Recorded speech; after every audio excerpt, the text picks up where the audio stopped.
6 million people around the world keep an ancient secret. They gather behind closed doors, perform mysterious rituals, and influence the fate of countries. Who are these people? Freemasons. Did you think they were a thing of the past? You're wrong. Masonic lodges are operating right now. In London and New York, Paris and Moscow, Africa and Asia. Today, you will learn the truth about modern Freemasons. Where do they live? What do they do? What secrets do they keep? Get ready for a journey into a closed world that exists right next to you. If this video has opened your eyes to the reality of modern Freemasonry, please like and subscribe to the channel. There are more investigations into the mysteries of history ahead. And now a question for discussion. Should Freemasonry remain a secret organization, or is it time to reveal all its secrets to society? What do you think? Write in the comments. Thank you for watching. Today, there are about 6 million Freemasons in the world. This is not fiction or a conspiracy theory. It is official data published by Masonic organizations themselves. 6 million people in 150 countries around the world regularly gather in their lodges, perform rituals, discuss philosophical issues, and engage in charity work. The largest number of Freemasons live in the United States of America, about 2 million people. In second place is Great Britain, with 350,000 members. Next come Brazil, France, Germany, and Italy. But Masonic lodges exist even in Africa, the Middle East, and Asia. The structure of modern Freemasonry resembles a federation of independent states. Each country or region has its own Grand Lodge, which is the main governing body. Grand Lodges recognize or do not recognize each other, establish relations, and exchange delegations. Regular Masonic lodges adhere to mandatory principles. A member of the lodge must believe in a supreme being. Only men are accepted into the lodge. The Book of Sacred Law is present in the temple. It is forbidden to discuss politics and religion at meetings. However, there is a liberal form of Freemasonry that has abandoned traditional requirements. Liberal lodges accept women, do not require belief in God, and allow political discussions. This type of Freemasonry is common in France, Belgium, and Latin America. Modern lodges are divided into 3 degrees: Apprentice, Fellow Craft, and Master Mason. There are additional systems. The Scottish Rite has 33 degrees, and the York Rite has 13. Admission to a lodge is by recommendation. Candidates must be of legal age and have an impeccable reputation. They are recommended by 2 active Freemasons. Then the candidacy is discussed and voted on secretly. Even one vote against can cancel the admission. Membership fees vary from $100 to $500 per year. The money goes toward maintaining the premises, charity, and events. Many lodges own their own buildings. Masonic temples. Charity remains an important part of their activities. In the UK, Masons donate more than $150 million annually. In the US, Shriners Masonic hospitals treat children free of charge. Where do modern Freemasons live? In which cities are their lodges located? Let's start with the cradle of modern Freemasonry. London, Great Queen Street. This is the headquarters of the United Grand Lodge of England. the oldest and most influential Masonic organization in the world. The massive neoclassical building was constructed in 1933. Inside is a grand temple with 1,800 seats, a library, a museum, and an archive. From here, 7,000 lodges throughout England and Wales are managed. The United Grand Lodge of England was formed in 1813 when two rival organizations merged. It is headed by the Grand Master.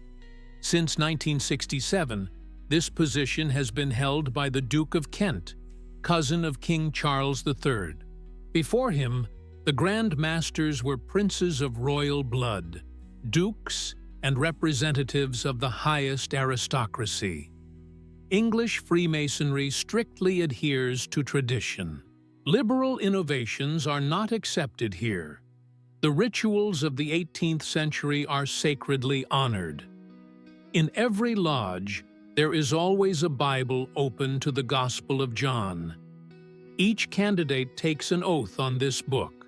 Politics and religion are taboo topics for discussion. There are about 7,000 lodges in England. The most famous are Antiquity, number 1, Strict Observance, number 9, and Royal Alpha, number 16. The Antiquity Lodge dates back to 1717 and is considered the mother of all lodges in the world. Its members hold meetings in the Freemasons' Hall with great solemnity. English lodges unite people on a professional or territorial basis. There are lodges for military personnel, judges, police officers, scientists, and artists. The Metropolitan Lodge brings together senior London police officers. The Phoenix Lodge is for actors and theater workers. The Square Lodge is for architects and builders. Membership in a Masonic lodge in the UK is no longer a secret. Since the end of the 20th century, Masons have openly declared their affiliation with the Brotherhood. Police officers and judges are required to register their membership in special registers. This is done to prevent conflicts of interest and corruption. The Grand Lodge of Scotland is a separate organization headquartered in Edinburgh. It governs more than 1,000 lodges in Scotland and around the world. Scottish Freemasonry has its own distinctive rituals and organization. The Grand Master is elected rather than appointed by aristocratic right. Ireland also has a Grand Lodge based in Dublin. Irish Freemasonry controls about 500 lodges. Interestingly, after the division of Ireland, the Freemasons remained a single organization. The Grand Lodge of Ireland unites lodges in both the Republic of Ireland and Northern Ireland. There are about 350,000 Freemasons in the UK. The average age of a lodge member is 55. Young people are reluctant to join, which is a cause for concern for the leadership. Grand Lodges have launched programs to attract young men, opened websites, and hold open days. Masonic buildings in the UK are impressive in their architecture. In addition to Freemasons' Hall in London, there are temples in Manchester, Liverpool, Edinburgh, and Glasgow. Many were built in the 19th century and are architectural monuments. They are decorated with columns, arches, and symbolic sculptures. But how different is the British tradition from the American one? How did Freemasonry take root on the other side of the Atlantic? The United States is a true Masonic superpower. 2 million Freemasons, tens of thousands of lodges, influence in all spheres of life. Freemasonry came to America with British colonists in the 17th century and took deep root. The founding fathers of the United States, George Washington, Benjamin Franklin, and many others, were Freemasons. American Freemasonry is organized by state. Each state has a Grand Lodge that is independent of the others. The Grand Lodge of Massachusetts is not subordinate to the Grand Lodge of New York. The Grand Lodge of Texas is not dependent on California. There are 51 separate jurisdictions, each with its own rules and traditions. The largest is the Grand Lodge of Pennsylvania, with over 100,000 members and 500 lodges.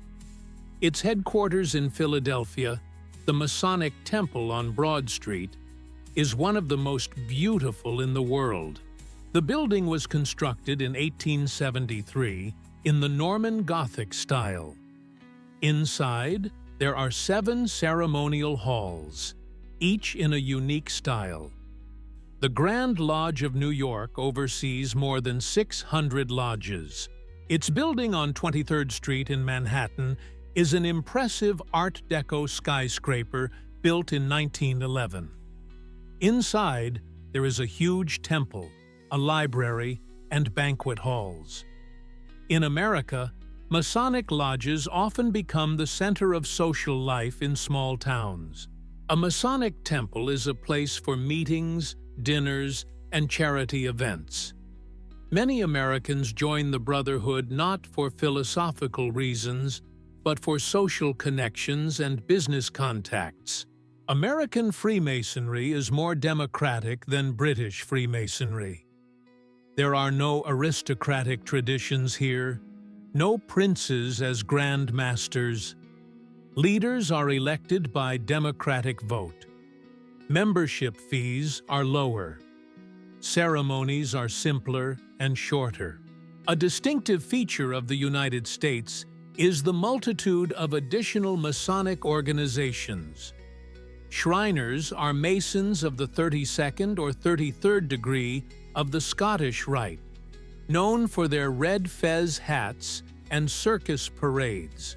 They maintain 22 children's hospitals across the country, where treatment is free of charge. The Order of the Eastern Star accepts women, wives, daughters, and sisters of Masons. It is the largest women's Masonic organization with 1 million members.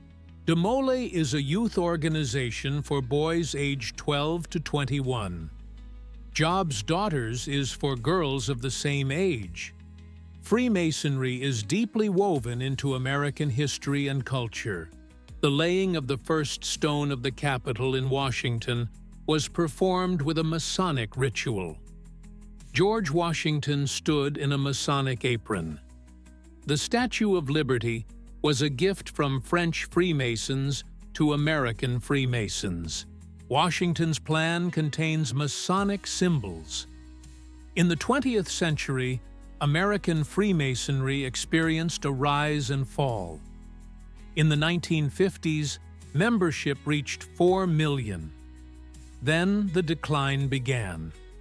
Young people stopped joining, and older members died.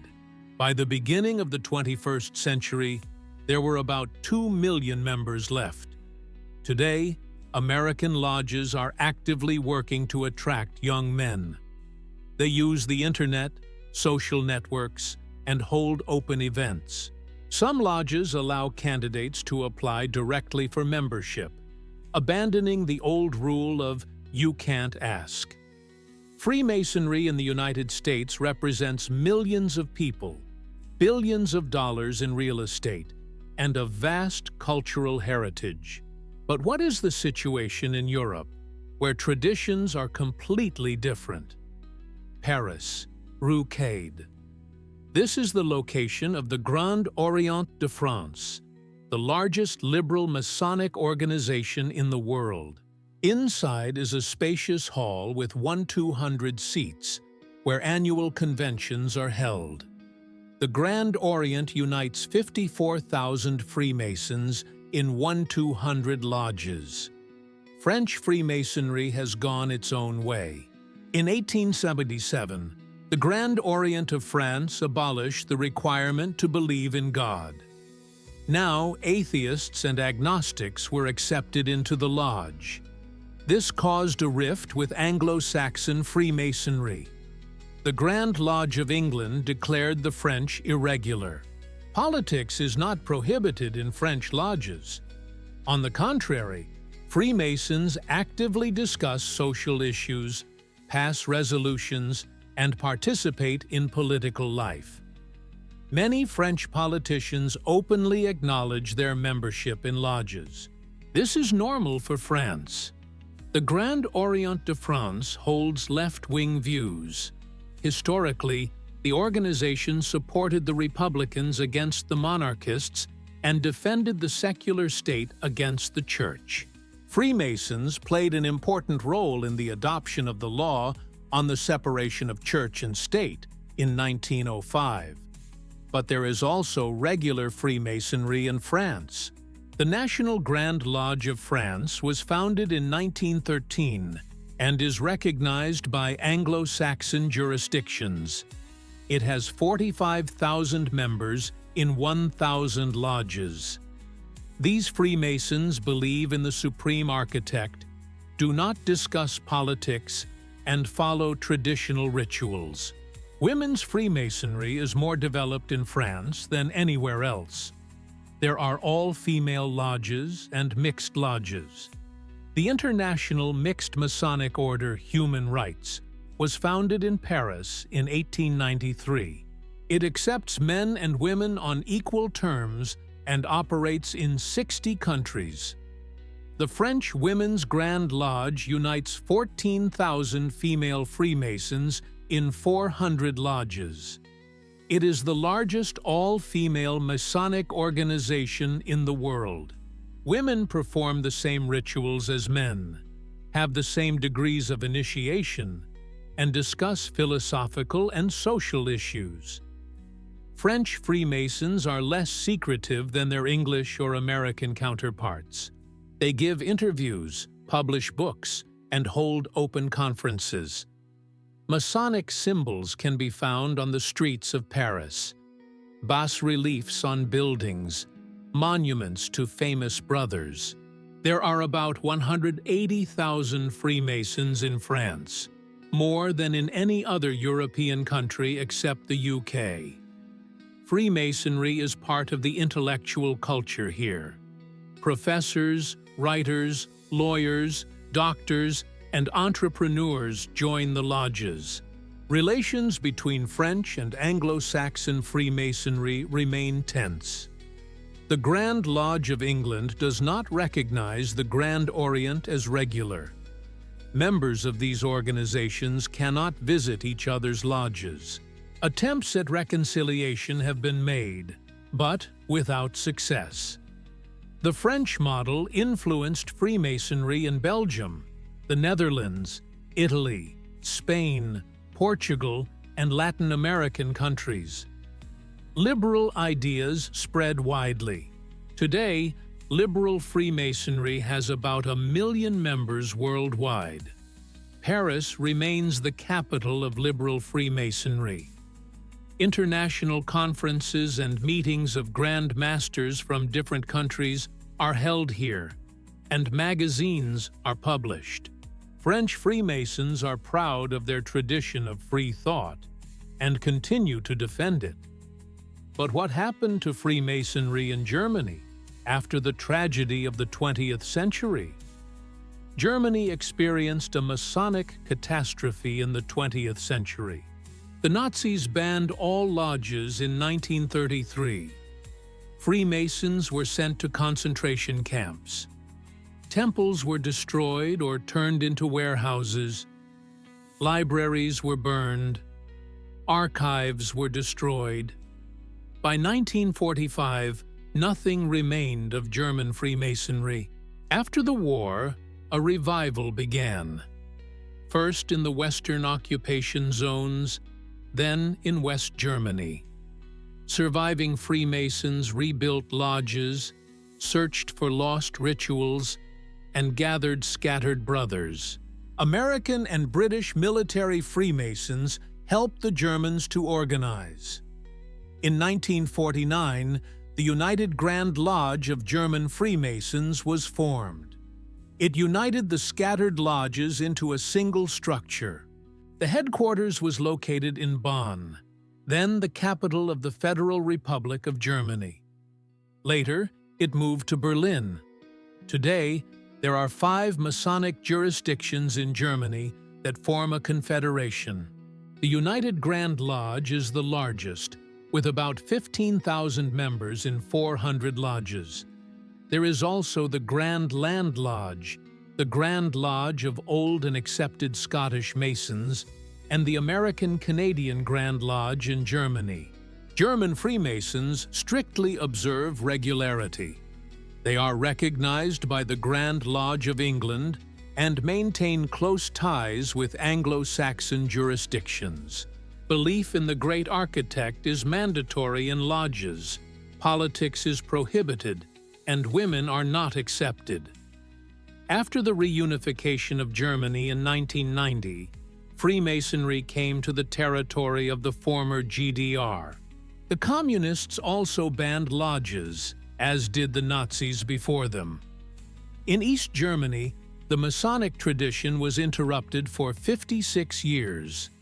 Now there are dozens of new lodges operating in the eastern states. German Masonic temples were restored over decades. Many buildings were returned to their rightful owners only after lengthy court proceedings. Some were restored from ruins, others were rebuilt. The Masonic House in Frankfurt and the temple on Emserstrasse in Berlin are examples of revived architecture. There are about 20,000 Freemasons in Germany, fewer than before the war. Pre-war Freemasonry had 80,000 members. The Nazi genocide and communist repression caused irreparable damage. Recovery is slow. German lodges are actively involved in education and charity. They organize lectures, seminars, and exhibitions. They support orphanages, hospitals, and refugee assistance programs. They try to show society the positive role of Freemasonry. The attitude of German society towards Freemasons is ambiguous. The older generation remembers Nazi propaganda against the Freemason conspiracy. Young people know little about the brotherhood. Freemasons are working to improve their image, holding open days, and publishing informational materials. Berlin has become the center of German Freemasonry. It is home to the headquarters of the main jurisdictions, the largest lodges, a Masonic library, and a museum. National assemblies are held annually to discuss issues related to the development of the brotherhood. German Freemasons maintain international ties. They are members of European Masonic confederations, participate in joint projects, and exchange visits with lodges in other countries. This helps to overcome the isolation of the past. The history of German Freemasonry in the 20th century is a story of destruction and rebirth. What is the situation in another country with a tragic past? Italy? Italy is a country of paradoxes for Freemasonry. There are dozens of Masonic jurisdictions here, some internationally recognized, others not. Here, Freemasons played a key role in uniting the country in the 19th century. And here, too, the biggest Masonic scandal of the 20th century took place. The Grand Orient of Italy is the largest jurisdiction with 23,000 members. Founded in 1860, it played an important role in the creation of a unified Italian state. Giuseppe Garibaldi, the hero of unification, was Grand Master. Its headquarters are located in Rome, in the Palazzo Giustiniani. The regular Grand Lodge of Italy was formed in 1993 after a split. It is recognized by Anglo-Saxon jurisdictions and has about 17,000 members. It is a regular branch that follows traditional rules. In the 1980s, a scandal erupted involving the Propaganda 2 or P2 Lodge. Under the leadership of Licio Gelli, this lodge turned into a secret political organization. Its members, politicians, military personnel, businessmen, mafiosi, planned a coup d'etat. The exposure of the conspiracy in 1981 dealt a blow to the reputation of Italian Freemasonry. After the scandal, the authorities conducted investigations, banned secret societies, and passed laws on the transparency of organizations. The Grand Orient of Italy expelled the P2 Lodge, reformed its structure, and opened its membership lists for inspection. But the damage to its reputation was enormous. The Catholic Church has always opposed Freemasonry in Italy. The Vatican issued papal bulls forbidding Catholics from joining lodges under threat of excommunication. This opposition continues to this day, albeit in a less acute form. Despite the problems, Italian Freemasonry remains active. Lodges operate in all major cities: Rome, Milan, Turin, Naples, and Florence. Members are involved in charity work, cultural projects, and philosophical research. Italian Masonic temples are often located in historic palaces. The Roman Temple of the Grand Orient is in the Palazzo Giustiniani, a 16th-century building with frescoes and marble halls. The Milan Temple is in the Palazzo Venturini, a 19th-century architectural monument. There are about 45,000 Freemasons in various jurisdictions in Italy. This is less than in France or Great Britain, but still a significant number. Italian Freemasons are striving to restore the reputation of the brotherhood and distance themselves from the scandals of the past. Relations between the various Italian jurisdictions are complex. The Grand Orient and the regular Grand Lodge do not recognize each other. Each considers itself to be the only legitimate one. There have been attempts at reconciliation, but so far without success. Italian Freemasonry retains its influence in certain circles of society. Intellectuals, professors, lawyers, and doctors make up a significant portion of its members. Politicians are less likely to publicize their membership after the P2 scandal, but the connections remain. Italy remains an important center of European Freemasonry, despite all its problems. Its historical roots are deep, and its traditions are strong. The future of the Italian Brotherhood depends on its ability to overcome past mistakes. And what is happening across the ocean in Latin America, where Freemasonry has a completely different character? Latin America is a continent of mass Freemasonry. There are millions of members, thousands of lodges, and deep penetration into society. Freemasonry came here during the struggle for independence and became part of the national identity. Brazil is a Masonic giant. There are about 1.5 million Masons in 5,000 lodges. It is the third largest country in the world in terms of membership after the United States and the United Kingdom. The Grand Orient of Brazil and the Grand Lodge of Brazil control most of the lodges. Brazilian Freemasonry has played a key role in the country's history. Emperor Pedro III, who proclaimed independence, was a Freemason. Many politicians, military figures, and intellectuals of the 19th and 20th centuries were members of lodges. Masonic ideas of freedom, equality, and progress influenced the development of the nation. In Brazil, Freemasonry is less elitist than in Europe. Middle-class people join, teachers, civil servants, merchants, and artisans. Membership fees are low, and ceremonies are simplified.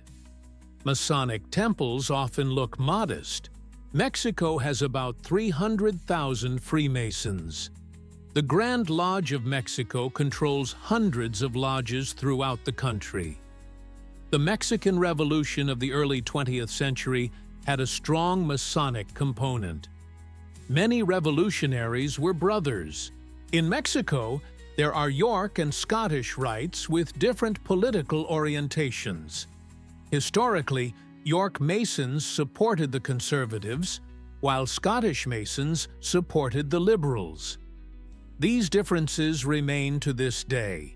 Argentina, Chile, Colombia, Peru, Venezuela.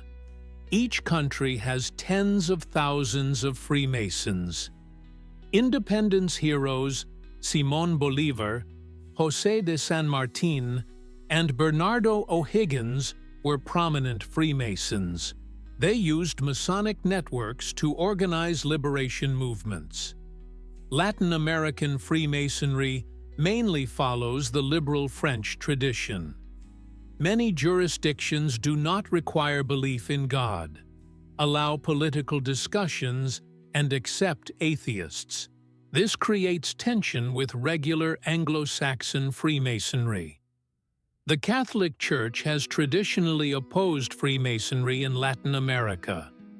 The conflict has reached acute forms: excommunication, bans, persecution. But in the 20th century, the confrontation weakened. Today, many Catholics belong to lodges, despite the official position of the Vatican. Latin American Freemasons are active in charity and education. They build schools, hospitals, and libraries. They award scholarships to students. They help poor areas. They see Freemasonry as an instrument of social progress. Masonic holidays in Latin America are public events with parades, speeches, and concerts. Freemasons do not hide their membership. They are proud of it. In some countries, being a Freemason is prestigious and opens doors in society. Brazilian Masonic temples are impressive in size. In São Paulo, huge lodges can accommodate hundreds of people. In Rio de Janeiro, historic temples from the 19th century attract tourists. Masonic architecture blends European and local traditions. Latin America proves that Freemasonry can be a mass movement rather than an elite club. Here, the brotherhood has become part of popular culture, accessible to broad segments of the population. But does Freemasonry exist in a completely different cultural environment? In Africa? Africa is the new frontier of Freemasonry. It is a continent where the brotherhood is developing rapidly, despite cultural differences and economic difficulties.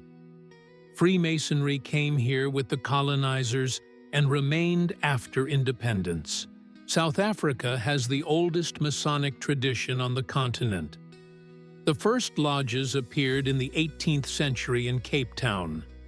Today, the Grand Lodge of South Africa unites about 30,000 members in 300 lodges. It is the largest African jurisdiction.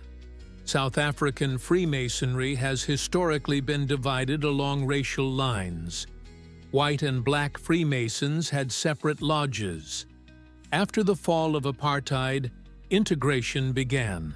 Today, racial barriers have been officially removed, but de facto segregation remains in many lodges. Nigeria has about 15,000 Freemasons. The Grand Lodge of Nigeria has been operating since 1952. Nigerian lodges follow the English regular tradition and are recognized by the Grand Lodge of England. Membership is prestigious among the educated elite. In Kenya, Uganda, and Tanzania, there are hundreds of lodges that have remained since the days of British rule. After independence, many Africans joined the brotherhood, seeing it as a path to education and social advancement. Freemasonry helps establish business contacts. West Africa is a region with a growing Masonic presence. Ghana, Senegal, and Côte d'Ivoire have active lodges. French-speaking countries follow the French liberal tradition, while English-speaking countries follow the English regular tradition. Egypt has a special Masonic history. Lodges have been operating here since the late 18th century. Cairo and Alexandria were important Masonic centers. But after the Revolution of 1952, Nasser banned Freemasonry. The lodges were closed and the buildings confiscated. Today, Freemasonry does not officially exist in Egypt.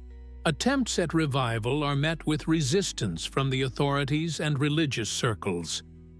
Islamic scholars consider Freemasonry incompatible with Islam. Politicians see it as a foreign influence. Morocco and Tunisia have retained a small Masonic presence. Lodges operate semi-legally, mainly bringing together foreigners and a small number of local liberals. The authorities tolerate their existence, but do not encourage it. African Masonic temples are often modest. Unlike the grandiose European buildings, here they use ordinary premises adapted for temples. But the symbolism is strictly observed. Checkered floors, altars, columns. Freemasonry in Africa faces challenges. Poverty limits membership to the educated elite. Religious conservatism creates hostility. Political instability in some countries threatens the existence of lodges. But there are also positive trends. Young Africans see in Freemasonry the values of education, brotherhood, and self-improvement. Lodges are involved in charity work. They build schools, dig wells, and help medical institutions. Masonic connections help African brothers establish international contacts. Members of African lodges visit lodges in Europe and America and welcome foreign brothers. This builds bridges between continents. The future of Freemasonry in Africa depends on economic development and political stability. If the continent continues to progress, the brotherhood will grow.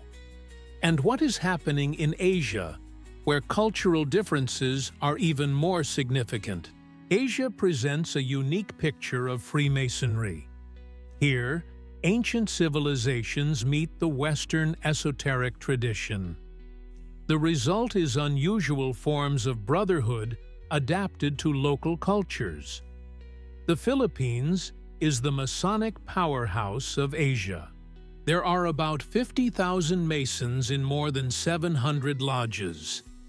Freemasonry came here during Spanish rule and took root during the American period. National hero José Rizal was a Mason. Filipino Freemasonry follows the American tradition. The Grand Lodge of the Philippines was founded in 1912 with the support of American Freemasons. It is recognized by all regular jurisdictions in the world. Membership is prestigious, especially among the educated class. India has a long Masonic history. The British established lodges here in the 18th century.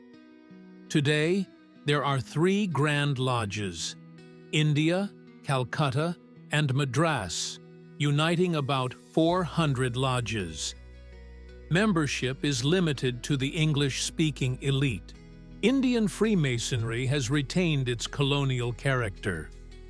Lodges meet in historic Victorian-era buildings, use English, and follow British rituals. It is an island of Western tradition in an ocean of Indian culture. Japan is an exotic case. There are about 5,000 Freemasons in 70 lodges. Most are foreigners working in Japan. There are few Japanese due to the language barrier and cultural differences. Freemasonry is perceived as a purely Western phenomenon. The Grand Lodge of Japan was founded in 1957. It operates under the jurisdiction of the U.S. Armed Forces in Okinawa and other bases. Civilian lodges are few and small.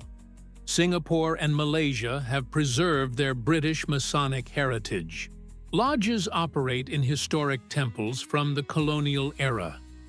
Membership is multinational: Chinese, Indian, Malay, and European. The English language unites different ethnic groups. Thailand has several lodges, mainly in Bangkok.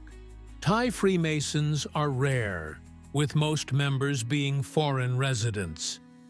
Buddhist culture does not conflict with Freemasonry, but it does not promote its spread either. Indonesia, the largest Muslim country, banned Freemasonry in 1961. The authorities considered it a Western instrument of influence. The lodges were closed and their property confiscated. Today, Freemasonry does not legally exist in Indonesia. Pakistan banned Freemasonry after gaining independence. The Islamic authorities declared it incompatible with the Muslim faith. Former Masonic buildings in Karachi and Lahore are used for other purposes. Turkey has a complicated history with Freemasonry. Lodges operated from the 19th century, and many young Turks were Freemasons. After World War II, anti-Masonic sentiment intensified.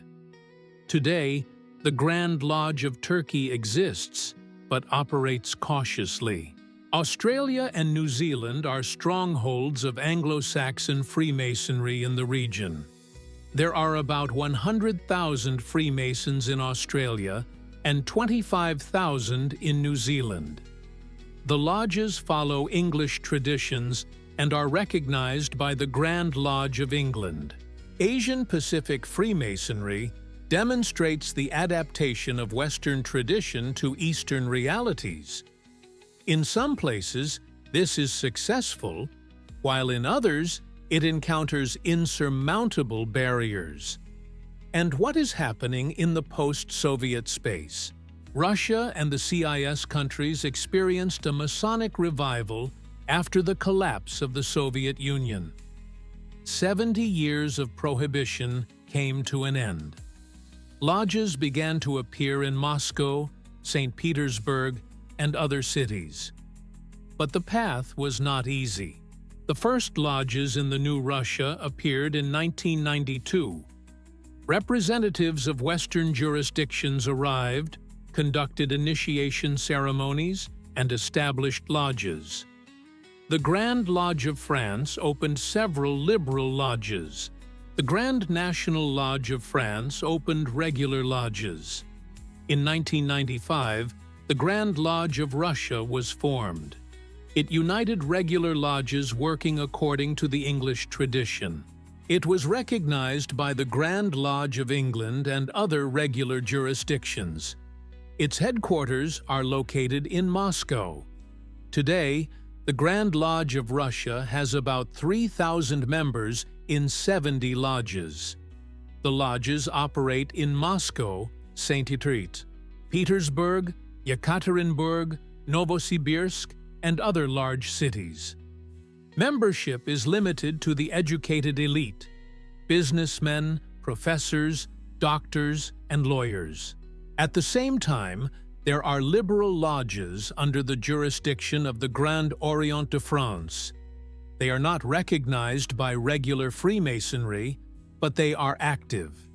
They accept atheists, discuss politics, and some accept women. They have several hundred members. Russian society is wary of Freemasonry. Soviet propaganda created an image of Freemasons as conspirators and agents of the West. The Orthodox Church condemns Freemasonry as a pseudo-religion. Nationalists see it as a threat to national interests. In 2017, the Supreme Court recognized Freemasonry as an extremist ideology in one case. This created legal uncertainty. Lodges continue to operate, but cautiously. There is almost no public activity. Ukraine has about 1,000 Freemasons in 20 lodges. The Grand Lodge of Ukraine was founded in 2008 and is recognized by regular jurisdictions. It operates in Kiev, Odessa, Lviv, and Kharkov. The events of 2014 complicated the situation. Kazakhstan, Uzbekistan, and other Central Asian republics do not have official lodges. Islamic culture and authoritarian regimes hinder the development of Freemasonry. Some citizens belong to foreign lodges. Armenia and Georgia have small Masonic communities. The Grand Lodge of Armenia was founded in 2004. Georgian Freemasons operate under the jurisdiction of foreign lodges. Their numbers are estimated to be in the dozens. The Baltic countries have restored their pre-war Masonic traditions. Internationally recognized lodges operate in Latvia, Estonia, and Lithuania. Members are mainly entrepreneurs and intellectuals. Their numbers are small, with hundreds of people in each country. Belarus does not have official lodges. The authoritarian regime does not allow independent organizations. Belarusian Freemasons join lodges in neighboring countries or work underground. Moldova has several liberal lodges. They operate in Chisinau, under the jurisdiction of Romanian and French organizations. Regular lodges have not yet been established. Post-Soviet Freemasonry faces unique challenges: lack of tradition, hostility from society, legal uncertainty. But enthusiasts continue their work, hoping for better times. Russian Masonic temples are modest. Lodges rent space in ordinary buildings and set up temporary temples. Symbolism is minimal due to the need for secrecy. Dreams of having their own buildings remain just dreams. Masons in the post-Soviet space often feel isolated. International connections help. Visits to foreign lodges, welcoming foreign brothers. But at home, they have to be careful. The future of Freemasonry in the region is unclear. Much depends on political changes and the development of civil society. And how does Freemasonry exist in a completely different cultural environment? In Scandinavia. Scandinavia practices a unique form of Freemasonry. The Swedish system is radically different from the Anglo-Saxon and continental systems. Here, Freemasonry is Christian, monarchical, and aristocratic. The Swedish Rite has 11 degrees. The first 3 are ordinary symbolic degrees. The next 8 are exclusive higher degrees with Christian content. Candidates take an oath of allegiance to Christianity. Non-Christians are not accepted. The Grand Master of the Grand Lodge of Sweden is always a member of the royal family. King Carl XVI Gustav held this position until 2018. Currently, the Grand Master is Prince Carl Philip, the king's youngest son. Swedish Freemasonry has about 15,000 members in 60 lodges. It is a closed elite organization. Admission is by invitation only. The process can take years. Reputation, beliefs, and origin are checked. Norway, Denmark, and Iceland follow the Swedish system. The Danish Grand Lodge has 9,000 members. The Norwegian Grand Lodge has 8,000.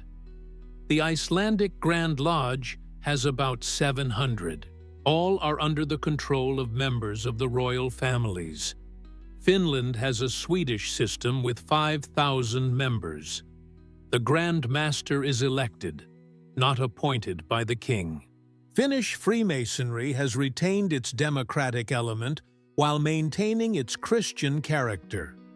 Scandinavian Freemasons are not recognized as regular by Anglo-Saxon Freemasonry because of the Christian requirement. The Grand Lodge of England accepts people of any faith in God, not just Christians. The Scandinavians, however, insist on Christianity. But the Scandinavians do not consider themselves irregular. They claim to preserve the ancient tradition of Christian knightly Freemasonry. They trace their origins back to the Templars and medieval knightly orders. The Masonic temples of Scandinavia are impressive in their beauty. The Stockholm Temple on Blasieholmsgatan Street is a work of art. The Copenhagen Temple resembles a Gothic cathedral. Oslo has a majestic building in the city center.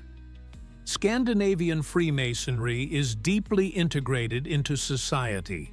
Many politicians, businessmen, and scientists are members of lodges. This does not cause scandal or suspicion. It is perceived as part of cultural tradition. Swedish ceremonies are theatrical and solemn. Costumes, music, and decorations are used. The higher degrees include dramatic performances of biblical and knightly stories. These are almost like opera productions. Charity is an important part of Scandinavian Freemasonry. Lodges support hospitals, research institutes, and cultural projects. The Swedish Grand Lodge donates millions of kroner annually to medicine and education. Women are not accepted into Scandinavian lodges. This is a strict rule. There are separate women's organizations associated with Freemasonry, but they are not part of the Swedish system. Scandinavian Freemasonry demonstrates that brotherhood can take many different forms. Its Christian, monarchical character is sharply different from the liberal French or pragmatic American versions, but all consider themselves heirs to an ancient tradition. How does Freemasonry exist in the Middle East, where Islam dominates? The Middle East is a difficult region for Freemasonry. Islamic culture is traditionally hostile to secret societies, but Masonic lodges have existed and continue to exist in some countries. Lebanon is the only Arab country with a significant Masonic presence. There are about 2,000 Masons in 30 lodges.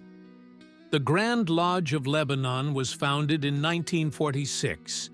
Its members are mainly Christians and Druze, with few Muslims. Lebanese Freemasonry follows the French liberal tradition. Lodges operate in French and Arabic. Many members were educated in France and maintain ties with French Freemasonry. Beirut's Masonic temples survived the Civil War. Some buildings were destroyed, others damaged. After the war, reconstruction began. The lodges returned to active work in the 1990s. Turkey has about 15,000 Masons in 300 lodges. The Grand Lodge of Turkey was founded in 1909. It operates in Istanbul, Ankara, and Izmir. Turkish Freemasons adhere to secular principles and support Kemalism. Turkish society has mixed feelings about Freemasonry. The secular intelligentsia views it positively. Religious conservatives consider Freemasons to be enemies of Islam. Conspiracy theorists accuse them of plotting against Turkey. In the 2010s, Anti-Masonic sentiment intensified with the rise of Islamism. Books and films accusing Freemasons of controlling the world appeared. Lodges became more cautious, and public activity declined. Israel has about 5,000 Freemasons. The Grand Lodge of Israel was founded in 1953. Lodges operate in Hebrew, English, and French. Membership is multinational: Jews, Arabs, Druze, Christians. Israeli Freemasonry sees itself as a bridge between cultures. The lodges unite people of different religions and nationalities. In a country of conflict, this is a rare phenomenon. Freemasons emphasize the unifying role of brotherhood. Jordan had several lodges until the 1970s. Then the authorities closed them under pressure from Islamists. Today, Freemasonry does not officially exist in Jordan. However, some citizens belong to lodges abroad. Saudi Arabia, Iran, and most Arab countries strictly prohibit Freemasonry. The Islamic clergy issues fatwas against the brotherhood. The authorities persecute those suspected of membership. Masonic symbols are banned. In Iran, dozens of lodges operated before the 1979 revolution. Shah Mohammad Reza and many dignitaries were Freemasons. The Islamic Revolution destroyed everything. Masonic buildings were confiscated, and members were persecuted. Syria banned Freemasonry back in the 1950s. Iraq followed suit after the 1958 revolution. Libya, Yemen, and other countries followed suit. Freemasonry was declared a Zionist conspiracy. Freemasonry in the Middle East survives only in a few countries with liberal traditions or secular regimes. Lebanon and Turkey are exceptions that prove the rule. The future of Freemasonry in the region depends on political change. But who are these people who publicly identify themselves as Freemasons today? There are few famous Freemasons today compared to the past. In the 21st century, public figures rarely advertise their membership, but some acknowledge their affiliation with the Brotherhood. Buzz Aldrin, the second man on the moon, is a Freemason. He brought the Masonic flag of the Clear Lake Temple Lodge, number 1457, from Texas to the moon. He performed a symbolic Masonic ceremony on the surface of the moon. Space and Freemasonry met. Jesse Jackson, an American civil rights activist and politician, is a member of the Prince Hall Masonic Lodge, the African-American branch of Freemasonry. He speaks openly about his membership and considers Freemasonry an important part of African-American cultural history. King Abdullah II of Jordan was initiated into an English lodge while studying in the UK. After ascending to the throne in 1999, he did not publicize his membership due to his Islamic surroundings. Javier Solana, former NATO Secretary General and EU High Representative for Foreign Affairs, is a Spanish Freemason. He was a member of a lodge in Madrid. In Spain, Freemasonry is perceived as part of the liberal intellectual tradition. Peter Sellers, the legendary British actor, was a Freemason. He joined the Chelsea Lodge number 3814 in London. He participated in ceremonies between film shoots. John Wayne, an icon of American cinema, belonged to the Marion McDaniel Lodge number 56 in Arizona. He received the 33rd degree of the Scottish Rite. He was proud of his Masonic membership. Henry Ford, founder of the automobile company, was an active Freemason. He belonged to the Palestine Lodge number 357 in Detroit. He supported Masonic charitable projects. Winston Churchill was initiated into Freemasonry in 1901 at the Stadholm Lodge, number 1575. However, he did not actively participate and rarely attended meetings.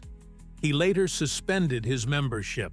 Sigmund Freud denied Masonic membership, but researchers have found evidence of his connection to the Jewish Masonic Lodge B'nai B'rith in Vienna.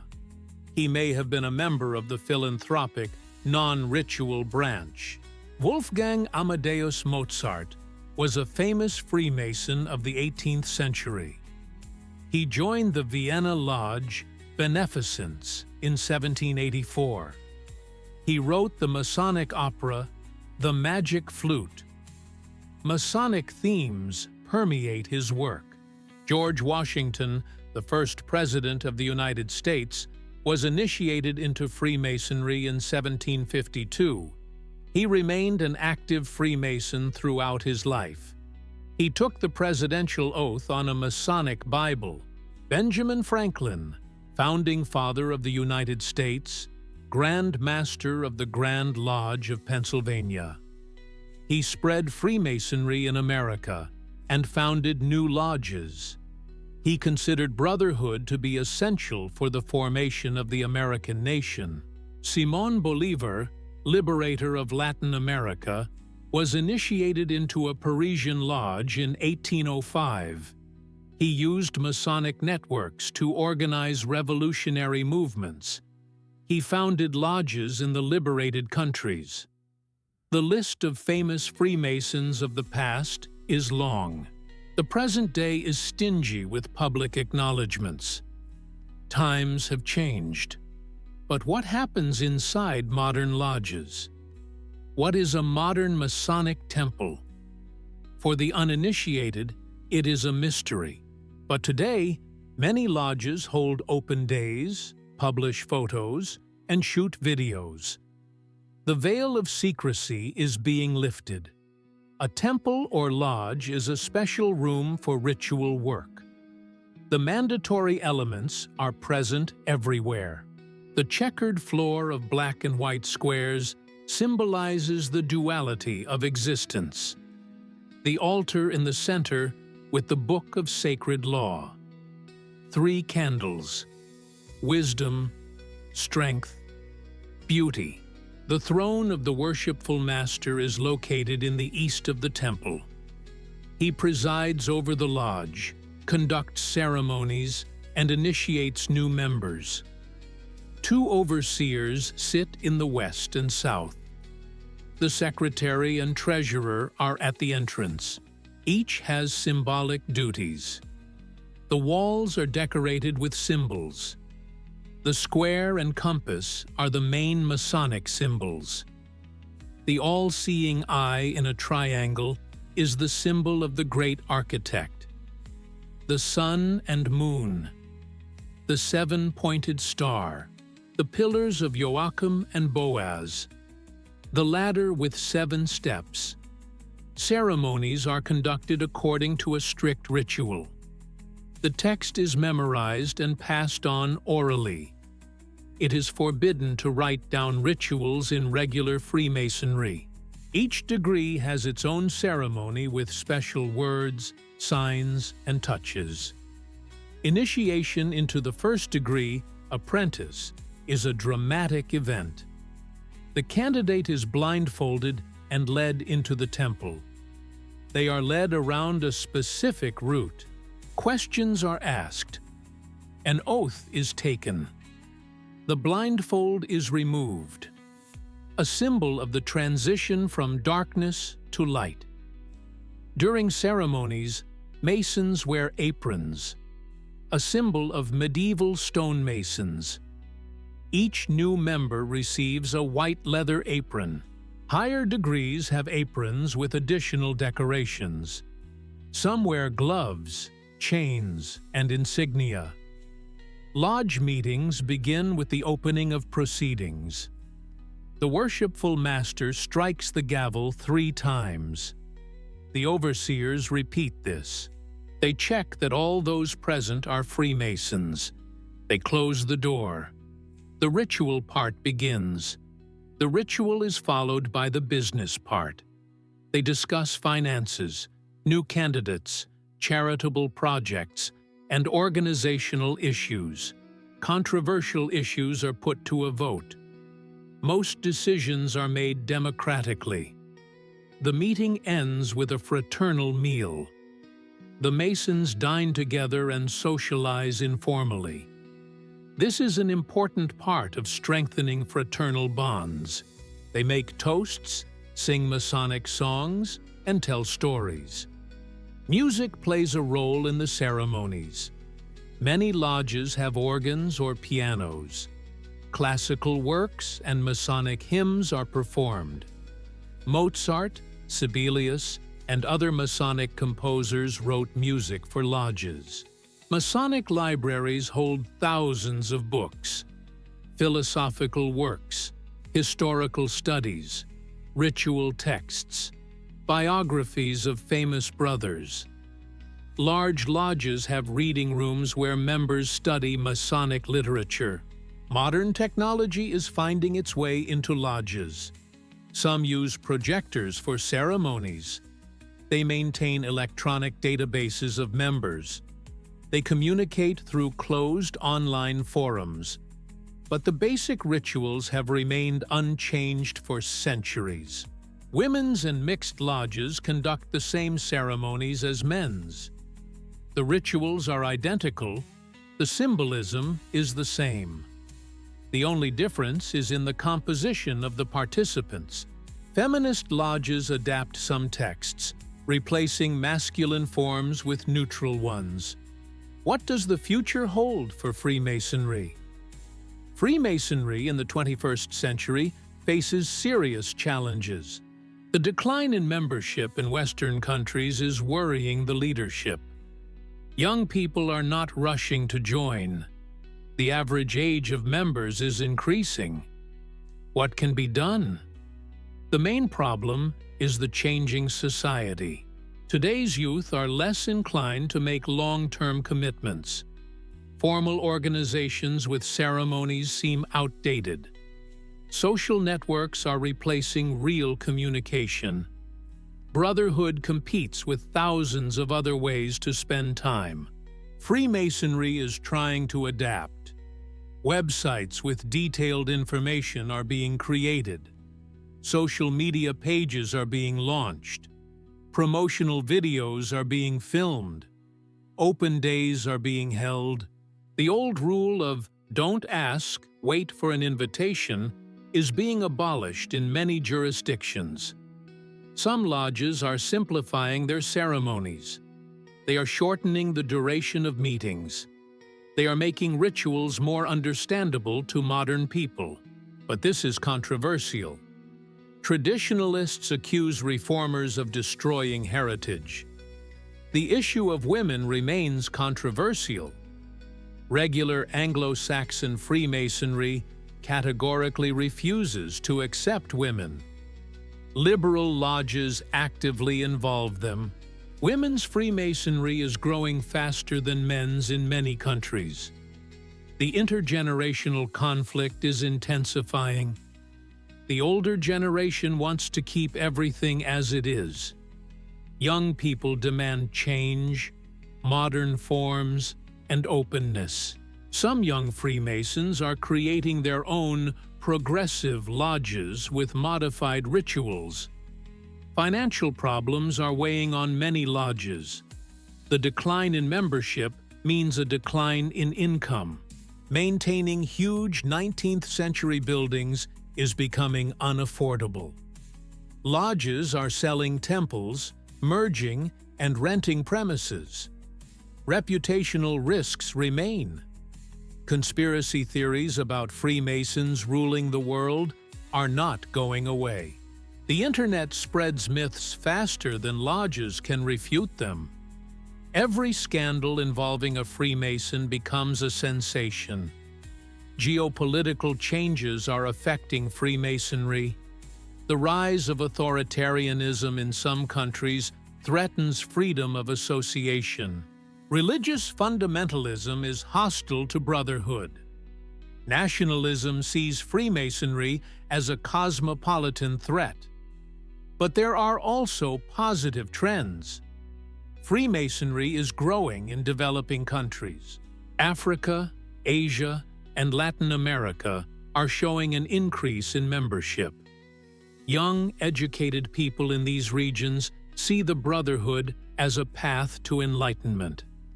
The Internet creates new opportunities. Freemasons from different countries easily communicate, exchange experiences, and organize international meetings. The global Masonic community is becoming a reality. Charity remains a strong point. Masonic hospitals, schools, and aid programs attract positive attention. Society sees the concrete benefits of the Brotherhood's activities. Masonic philosophy is relevant in the 21st century. The ideas of tolerance, brotherhood, self-improvement, and the search for truth are universal. In a world of division and conflict, Freemasonry offers unifying values. The future of Freemasonry depends on its ability to balance tradition and modernity. Preserve the essence, but adapt the form. Remain true to principles, but open up to society. This is not an easy task. Freemasonry has existed for 308 years, since the founding of the first Grand Lodge in 1717. It has survived wars, revolutions, bans, and persecution. It has survived and continues to operate. Perhaps the 21st century will not be the last for the ancient brotherhood. 6 million people in 150 countries around the world continue to gather in their lodges. They perform rituals, study symbols, help their neighbors, and improve themselves. Today's Freemasons are real people in the real world, guardians of an ancient tradition that is moving into the future.